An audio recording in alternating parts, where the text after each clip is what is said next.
empieza a interesarse un poco de lo que es la neurocirugía. Sí, y un tema muy importante el que íbamos a hablar hoy, que tiene que ver con el rol de la neurocirugía en la sociedad. Pero a mí me gustaría que lo podamos conocer a él, así que lo vamos a presentar, pero que él nos cuente, ¿no?, un poquito acerca de por qué quiso estudiar esto, ¿no? Y cómo es que te interesó este tema. Bueno, eso me remonta cuando era niño. Si bien mis padres no vienen de la rama de la medicina, Sí, yo recuerdo quizás cuando estaba enfermo, cuando tenía alguna dolencia, con una medicación, con una pastilla, me desperté de esa curiosidad de cómo puede alivianarme cierta medicación. Me daba ya la intriga de decir, hay algo más que solamente una medicación en sí. Tuve el evento que me fracturé la columna jugando a la pelota sí, en una placita. Y eso de cómo el hueso puede soldarse, cómo un yeso te puede mejorar, y la atención obviamente de ese profesional en el momento, fueron cosas que fueron sumando y despertando la curiosidad y la intriga sí, de lo que es la medicina en sí. Después, quizá lo que más me marcó, que recuerdo de mi niñez, es un programa en particular de televisión que era Sala de Emergencias, capaz que sí, muchos de mi época lo vieron, y eso la verdad que como que determinó la intriga en sí de lo que es la rama de las ciencias médicas. Y bueno, de ahí a la secundaria creo que siempre esa curiosidad se fue acrecentando, y bueno, tuve la posibilidad por suerte de elegir esa carrera, sí, y creo que lo terminé confirmando ya una vez que inicié. Así sí. que, ¿Y dónde estudiaste? bueno, yo estoy en La Rioja, en la provincia de La Rioja, en la Universidad de Barceló.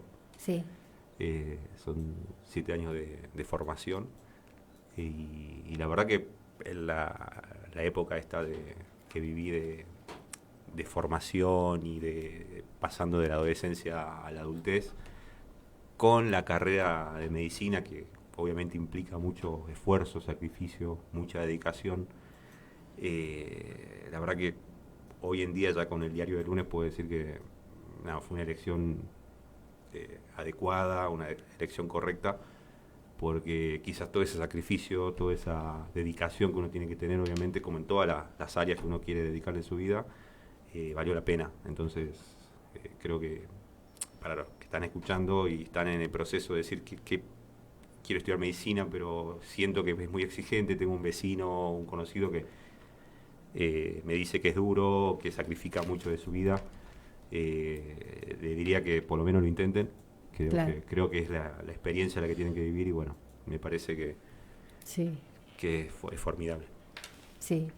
Y preguntarte también cómo contribuye, ¿no?, la neurocirugía a mejorar la calidad de vida de un paciente con enfermedades neurológicas, ¿no? Bien, yo antes que nada quisiera adentrarle a lo que es la neurocirugía en sí, Sí, que lo voy a poner en palabras criollas, digamos, sí, para la audiencia. La neurocirugía es una rama de la medicina que estudia quizás los órganos más importantes del cuerpo: el cerebro, la médula espinal y los nervios periféricos. Como para darle una analogía, es como un electricista de precisión. sí, Eh, ¿Cómo llega la neurocirugía a la sociedad en sí? Bueno, aplicando ya esa introducción que le acabo de decir, esas dolencias de cabeza, esas dolencias de espalda, o a veces de alguna rama del cuerpo, manos, pies, piernas, muchas veces tienen que ver con alguna afección estructural que uno no está sabiendo porque no llegó a tener una consulta con el sí, especialista. Entonces la neurocirugía llega aplicada a alguna patología cerebral, o en otro caso en columna, y en este caso en médula espinal. sí. Y preguntarte también, ¿no? Porque, bueno, si bien sabemos que todas las cirugías tienen que ver con lesiones quizás cerebrales y medulares, ¿no? Sí, sí, sí, sí. Entonces preguntarte esto, cómo hacer la prevención y el tratamiento, ¿no?, de estas lesiones. Qué buena pregunta. Yo les cuento que estoy en el Hospital San Bernardo desde hace 6 años, hice la residencia ahí. Ahora estoy en la jefatura de residente y hago las guardias activas. Y Sí, eso, como me decís, de la prevención, creo que la vivo a diario. Y en cuanto a la guardia de la emergencia, la prevención se aplica mucho, y creo que el gran porcentaje son los accidentes ya sean de índole automovilística, en motos, Sí. accidentes viales o agresiones por terceros, que es lo que más se ve y es el motivo principal de consultas de urgencias. Da la casualidad que la mayoría de los pacientes que uno ingresa de ese tipo de consultas traumáticas son jóvenes y Sí. obviamente las secuelas que pueden llegar a tener en caso de un daño cerebral o un daño medular muchas veces son irreversibles y son pacientes jóvenes que obviamente tienen un potencial X para su vida que se ve interrumpido por una lesión traumática que claramente no son accidentes, sino muchas veces son imprudencias de la gente. Sí. Yo diría, primero y principal, el casco. Muchas veces uno sale ya del laburo y Sí. recorriendo la calle, el casco siempre está en el antebrazo, cuidando el codo y no lo que importa es que es la cabeza. Nada, manejar siempre sobrios, nunca manejar cuando uno toma una copa de más y tener ese riesgo de que pueda sucederle a uno un accidente o a un tercero. Eso es por el lado de la urgencia, por el lado de lo cotidiano. Después, siempre tener en cuenta que ante una dolencia, por ejemplo, un dolor de cabeza intenso, un dolor de cabeza crónico, que no ha sido estudiado, no ha sido diagnosticado, siempre empezar, obviamente, con el médico especialista, obviamente, por el órgano que está siendo afectado, ya sea por el Sí. dolor de espalda, que es una consulta muy común y la verdad que más del 90% de las consultas en consultorio son dolores de ciática, dolores lumbares y muchas veces uno las solapa con medicación o automedicación y la verdad que con un diagnóstico precoz eso puede solucionarse, ya sea de forma quirúrgica, pero antes que nada a veces con un tratamiento de rehabilitación y farmacológico. Sí.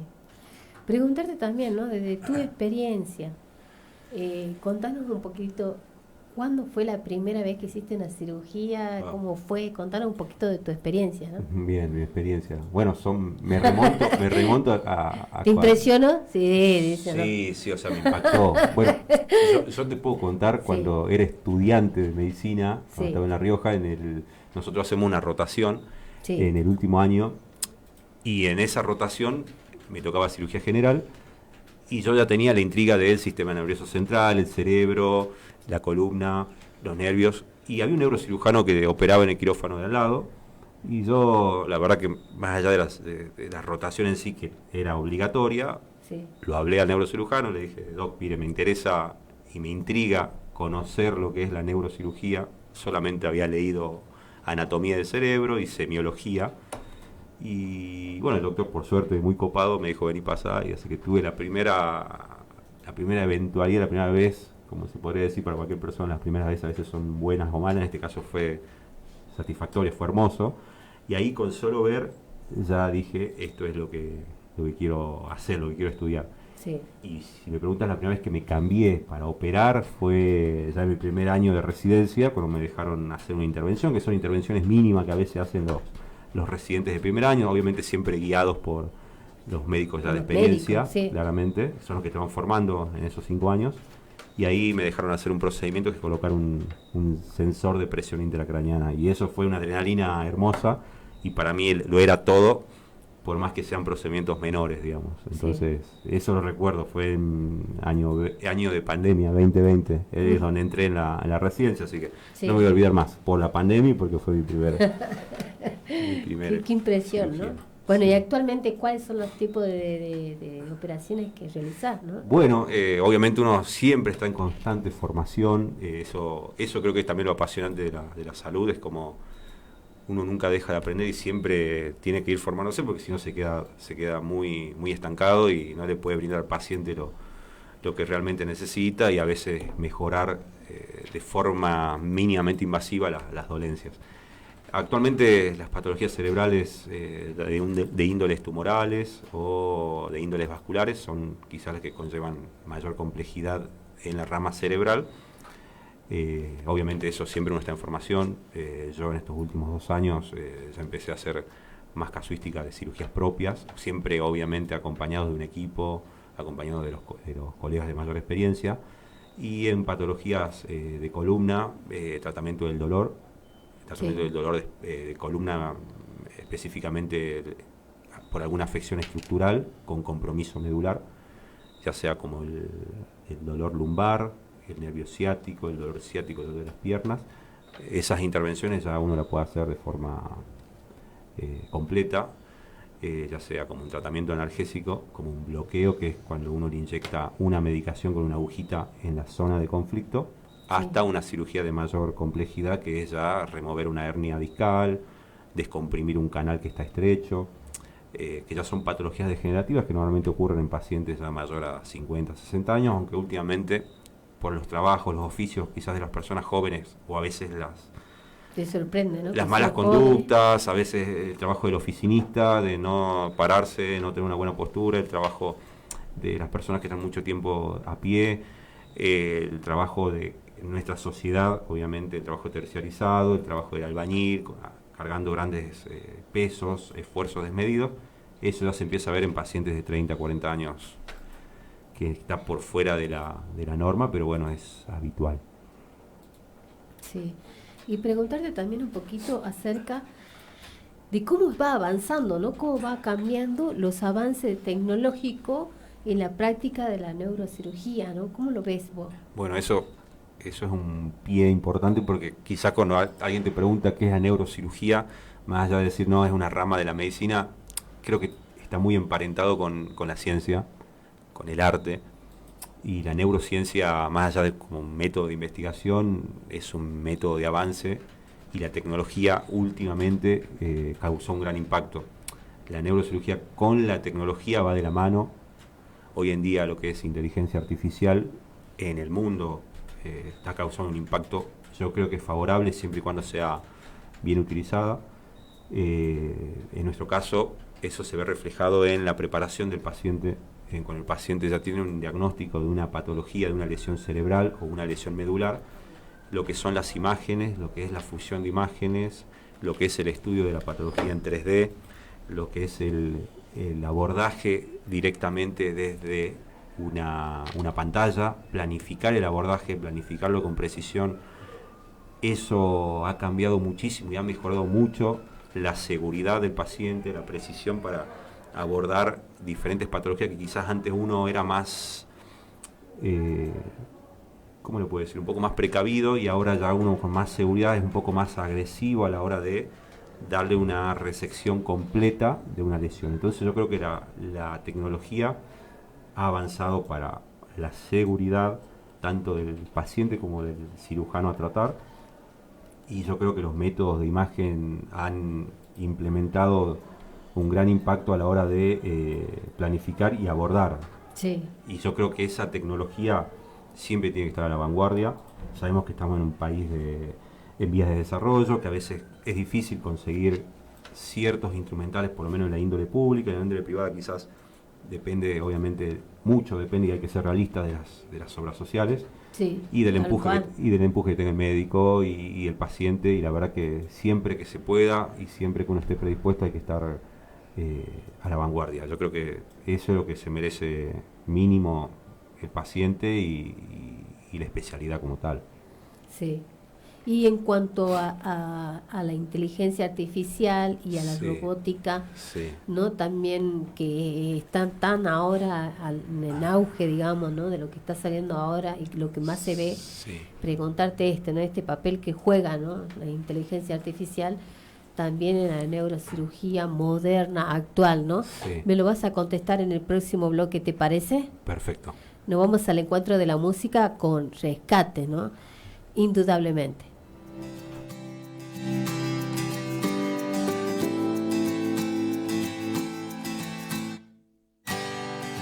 Yo te quiero amar, sigo buscando maneras.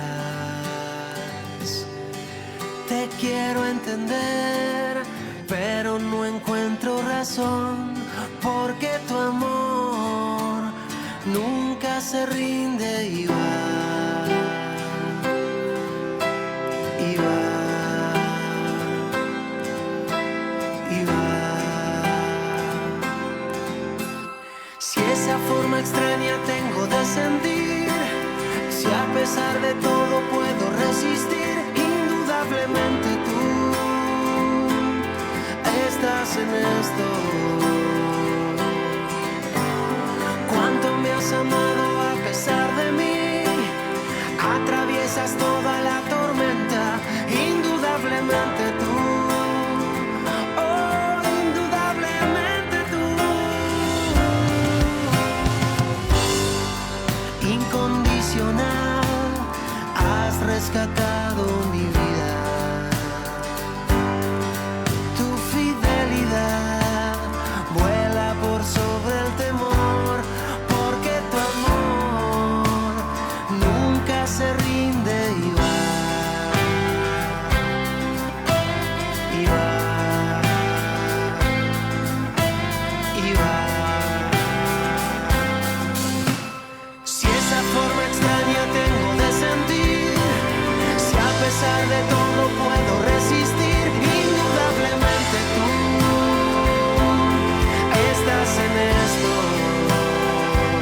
esa forma extraña tengo de sentir, si a pesar de todo puedo resistir, indudablemente tú.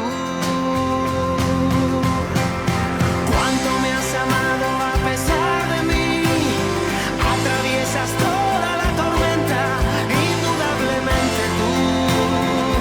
Oh, indudablemente tú.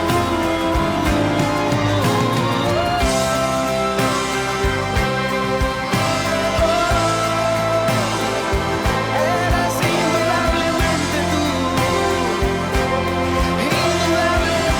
Indudablemente. Y volvemos nuevamente, son 20:39 y ya tenemos también en comunicación telefónica a Jorge Taritolay. Él fue el papá de uno de los pacientes del doctor, ¿no? Y quería agradecerle al aire en vivo. ¿Cómo estás?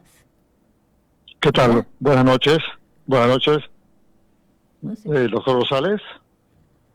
Hola, hola. Sí, ¿qué tal? Buenas noches, doctor. ¿Cómo le va? Mucho gusto. Mire, me enteré que usted iba a estar en el programa de radio y la verdad que Sí, ahora sí le escucho. Sí, quiero agradecerle porque usted atendió a mi hijo hace exactamente 1 año y 3 meses en un accidente de tránsito en la ruta de Campo Quijano, Rosario, de Campo Quijano, Salta. Y la verdad que la atención que usted me dio en el Hospital San Bernardo fue tan buena, digo yo, que hoy mi hijo se está recuperando y la verdad que no veía la forma de cómo agradecerle, ¿me entiende? Sí. Fui un par de veces al hospital y no lo pude encontrar. Y bueno, esta será la ocasión para darle un agradecimiento profundo porque hoy mi hijo está mucho mejor. Usted lo operó junto con todos otros profesionales, creo que 3 veces más o menos. Así que era más que todo para eso, doctor, agradecerle. Y la verdad que la humanidad que tiene usted la encontré en muy pocos lugares. sí. Y qué bueno, ¿no? Muchísimas gracias, Jorge, por estar ahí. Bueno, agradecerte desde aquí, ¿no? De acá te mandamos un abrazo grande. No sé si el doctor quiere decirle algunas palabras. Nada, Jorge, bueno, te agradezco por tomarte primero la molestia de haber llamado, siempre y cuando sea para mejorar. Vos sabés que, me acuerdo incluso del paciente, un paciente con una operación de columna, múltiples niveles, y la verdad que la evolución fue favorable, así que gracias por hacerme recordar ese momento, esa cirugía, porque fue uno de los pacientes complejos que hemos podido sacar adelante. Así que bueno, es lindo Sí, la escuchar, verdad, es lindo escuchar a un familiar y saber que el paciente fue evolucionando de forma favorable. Sí, eso es gratificante. A mí lo que más me impactó, doctor, es su humanidad, es su forma de explicarnos y de hacer entender cuál era el problema de nuestro hijo. Y por eso estoy muy agradecido, por demás agradecido, y espero que sepan reconocer a un buen profesional, a un buen médico, que muy poco en estos momentos no se consigue buenos médicos que sean realmente, que amen su profesión, y usted demostró que realmente ama su profesión. Así que muy agradecido y espero en algún momento poder estrecharle las manos, abrazarlo y decirle gracias. Muchísimas gracias, Jorge. Un abrazo grande y saludos a su hijo. Y bueno, ojalá que a partir de ese momento sean todos buenas nuevas para su vida. Muy bien. Gracias, doctor. Gracias por darme la oportunidad de comunicarme con usted. Y mucho saludo a la conductora del programa. Muchas gracias. Y de acá le mando un abrazo grande. Muchísimas gracias, Jorge. No, por favor, muchas gracias a usted. Chao, chao. Saludos. Chao, chao. Adiós. ¿Y qué se siente, no? Recibir estos tipos de elogio, ¿no? Digamos, de agradecimiento que están haciendo, ¿no? Bueno, uno a veces no está muy acostumbrado a eso. La verdad que es gratificante saber que uno, obviamente, para lo que se prepara y se forma día a día es cambiarla de forma favorable y positiva la vida de la gente, con las herramientas que uno tiene y con la dedicación y la formación continua. Así que es gratificante y la verdad que se tomen la molestia para hacérmelo saber es el doble de gratificante, así que bueno, eso. Sí, la verdad que sí, ¿no? Imagínate que ya pasó 1 año y 3 meses y ver realmente la recuperación de su hijo es como devolverle la vida, ¿no? Totalmente, más cuando son pacientes jóvenes que tienen todo una vida por delante, que tienen sueños, proyectos y a veces por circunstancias de la vida llegan a la consulta y uno lo que puede brindar es alguna posibilidad de cambiar para bien esa circunstancia y bueno, en este caso por suerte fue favorable y el paciente Taritolay puede decir que tuvo una mejoría y se puede reinsertar en la sociedad para hacer lo que le guste. Bueno, yo siempre digo que los médicos están para devolver vidas, ¿no? Y es Sí. tal cual, ¿no? Y volviendo un poquito al tema que estábamos hablando, que había quedado en el bloque anterior, que tiene que ver con el tema de qué papel juega, ¿no?, la inteligencia artificial con el tema de la robótica en la neurocirugía moderna actual, ¿no? Bueno, quizás como hicimos una introducción brevemente en el bloque anterior, la inteligencia artificial, el impacto creo que es gigante en la medicina, en las ciencias médicas y a nivel general. En este caso me tocó a mí quizás el año pasado hacer una rotación en el exterior, en Barcelona, durante 6 meses, una rotación de mi especialidad para formación y aprendizaje. Y obviamente uno ya en países de primer mundo ya puede ver quizás cosas que uno lee en las actualizaciones, en los artículos, pero no lo ve plasmado en el medio porque bueno, a veces, como ustedes saben, los insumos son muy escasos o a veces van en cuentagotas saliendo a medida que van avanzando en otras partes del mundo. En este caso la inteligencia artificial juega un rol muy importante en el desarrollo de la neurocirugía aplicada tanto en cerebro como en columna. La realidad virtual, ese es un tema puntual que quizás me ha sorprendido y me ha hecho quizás leer un poco de qué se trata la realidad virtual, o sea, las imágenes en 3D, manipularlas Sí. en el campo de la ciencia, en este caso del cerebro y la médula. Era fantástico porque uno podía programar el cerebro de un paciente X con una lesión X y poder plasmarla en tercera dimensión, poder tener el acceso a la planificación prequirúrgica, a la precisión, a la definición de esa característica, en este caso, póngale que sea un tumor cerebral. Es impresionante porque quizás ya la logística para abordar ese paciente implica una mayor seguridad, una mayor exactitud, que quizás la neurocirugía se trata de eso, trabajar en pequeños campos con aparatos microquirúrgicos Sí. y tener una resección lo más total posible. Entonces creo que la IA ha hecho un cambio rotundo en el área. Sí, y la verdad que cada vez nos vamos sorprendiendo más, ¿no? Incluso cuando salió la telemedicina, ¿no? O la telecirugía, como decía, ¿no? ¿Cómo lo ven en tu expresión, podríamos decir? Sí, la telemedicina me parece fantástico. En el hospital, por ejemplo, la telemedicina la estamos aplicando ya desde hace un tiempo. Entiendo que a veces la medicina está muy centralizada en las grandes ciudades, a veces el interior es los pacientes del interior, la gente que vive en la periferia se ve un poco perjudicada en eso. Yo creo que todos somos partícipes en algún punto en centralizarnos y no hacer partícipe a la gente de alrededor. La telemedicina nosotros la estamos aplicando más que nada en interconsultas en el interior de la provincia, en pacientes que quizás no tienen la posibilidad de tener una llegada de forma inmediata por motivos de transporte, por motivos climáticos, o quizás ya para empezar a conocer al paciente previo una consulta cara a cara. La comunicación vía audiovisual nos permite ya ir teniendo una consulta previa, ir conociendo ya el motivo por el cual el paciente ya va a ser derivado, ya sea del hospital porque está internado o de forma ambulatoria por sus propios medios. Y eso quizás ya nos ayuda a poder tener un abordaje mucho más integral, también el paciente ya tenga un conocimiento de quién es el profesional que lo va a ir a abordar y en este caso la telemedicina de colega a colega, o sea, el neurocirujano en este caso con el médico del interior, para ir teniendo ya un manejo mucho más meticuloso y un manejo mucho más adecuado hacia el paciente, que a veces no tienen la posibilidad de tener un neurocirujano a mano. Sí, tal cual, ¿no? La verdad que sí. Sí. Y pregunto, y me vuelvo a repreguntar, ¿no? Como dice, ¿cuál es ese, por así decirlo, son esos dilemas éticos más comunes que enfrentan, ¿no? Que enfrentan ustedes como médicos en la práctica diaria?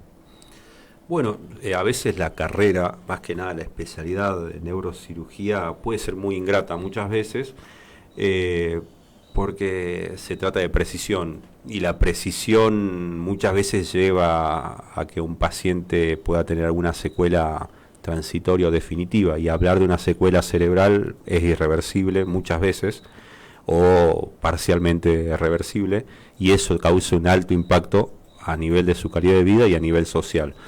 Entonces está muy ligado en el margen de error, y el margen de error en nuestra profesión es muy pequeño, es muy limitado. Entonces la parte ética juega un rol importante. Obviamente también depende mucho de la relación médico-paciente. Yo creo que ahí es clave también cómo el médico encargado de abordar al paciente, a la familia, toma con mucho criterio, con mucha responsabilidad, tanto el pre y el post a un abordaje neuroquirúrgico, porque quizá eso también evita confusiones, evita también manejos de terceras personas que a veces terminan empañando la situación. Sí. La ética y la moral van de la mano. Yo creo que el médico siempre es médico antes que neurocirujano. Uno se forma como médico general para tener la vocación de la medicina en sí. Después la especialidad obviamente te lleva a recorrer otro camino, pero yo creo que la moral y la ética del no hacer daño, el actuar de forma consciente y ser siempre estar actualizado y ser siempre consciente de que uno tiene que primar el beneficio sobre el perjuicio. Entonces ahí cuando tanto el médico como el familiar y el paciente, en el caso que lo pueda entender, uno a veces evita confusiones y evita situaciones que muchas veces suceden porque a veces también hay gente malintencionada, no digo familiares, sino terceros que se ven involucrados hoy en día, y a veces hay situaciones que no están buenas y terminan siendo obviamente perjudiciales tanto para el profesional de la salud como para el paciente y la familia. Tal cual, ¿no? La verdad que sí. Y bueno, como siempre decimos, ¿qué priorizamos, no? Hay que priorizar siempre al paciente, siempre el beneficio, su seguridad, siempre la privacidad. Yo siempre creo que trato de, por lo menos a la gente que me rodea, en este caso a los residentes que uno tiene a cargo, transmitirle eso, la seguridad y la privacidad del paciente es algo único, que obviamente el profesional de la salud tiene acceso a lo más íntimo, un paciente muchas veces vulnerable, porque viene con una dolencia, con una patología, entonces uno tiene que saber cómo manejar esa situación, tener la paciencia y la empatía necesaria, porque quizás ese es el puntapié inicial para iniciar un tratamiento, no es solamente ir a operar, sino abordarlo desde el momento que el paciente pisa el hospital, pisa la guardia o pisa el consultorio. Entonces priorizar eso, la seguridad, y tener siempre en cuenta que haya un entendimiento recíproco, lo que uno quiere hacer y lo que uno puede llegar y lo que puede ofrecer. Eso también es una realidad. A veces uno puede solamente alivianar o puede ofrecer una mejoría transitoria, porque muchas veces no es definitivo. Tal cual, la verdad que sí, ¿no? Y dijiste una palabra muy importante que tiene que ver con la empatía, ¿no? Ponerte en el lugar de la otra persona. Y a mí me gustaría que, antes que nos podamos despedir, puedas darle un consejo, o qué consejo le daría a aquellos que te están escuchando y que necesitan hacerse una cirugía, quizás, ¿no? Y por temor no se lo quieren hacer, ¿no? ¿Qué les dirías a ellos, digamos, los que te están escuchando? Bueno, antes que nada, el miedo no es onzo, el miedo es parte de uno, y eso es importante que lo sepan. La neurocirugía a veces, como aborda todo lo que es los órganos más imprescindibles del cuerpo, tanto cerebro como médula espinal, siempre el temor es que va a haber un cambio rotundo en su vida y siempre el miedo es que va a ser un impacto desfavorable. Yo creo que el mensaje principal a la especialidad tan hermosa que es la neurocirugía es, primero, animarse a la consulta, animarse a confiar en el profesional, animarse también a instruirse cuando tengan ya la oportunidad de tener la primera consulta con el especialista, a tener esa iniciativa para poder ir averiguando, poder ir introduciéndose sobre lo que puedan tener y después saber que la neurocirugía es una cirugía tan compleja, es una rama tan compleja de la medicina, que los abordajes siempre son seguros, son integrales, son en equipos. No existe neurocirujano que trabaje solo, siempre son en equipos porque al ser tan preciso siempre necesita de una planificación prequirúrgica de excelencia y ya que hablamos de inteligencia artificial, hoy en día se está aplicando en esta ciudad.